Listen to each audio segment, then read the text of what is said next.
भारत की जानिब से दरियाए सतलुज में मजीद पानी आने पर पंजाब के 9 अजला में हाई अलर्ट जारी कर दिया गया है, जहां ऊंचे दर्जे के सैलाब का खदशा है।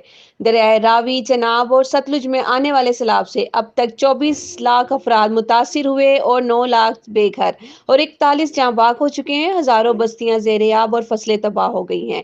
हेड मोहम्मद वाला पर 4,50,000 क्यूसिक का बड़ा रेला दाखिल हुआ, जिससे सैकड़ों देहात ज़ेर-ए-आब आ गए। बोसन बंद पर पानी की सतह खतरनाक हद तक बढ़ गई और रेला बस्तियों की तरफ बढ़ रहा है।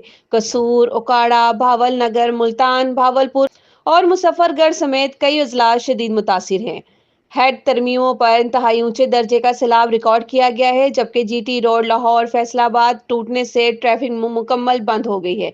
जीटी रोड लाहौर फैसलाबाद टूटने से ट्रैफिक मुकम्मल बंद हो गई। जिला चन्योट और झंग में सैकड़ों देहात ज़ेर-ए-आब आ गए और खड़ी फसलें तबाह हुई।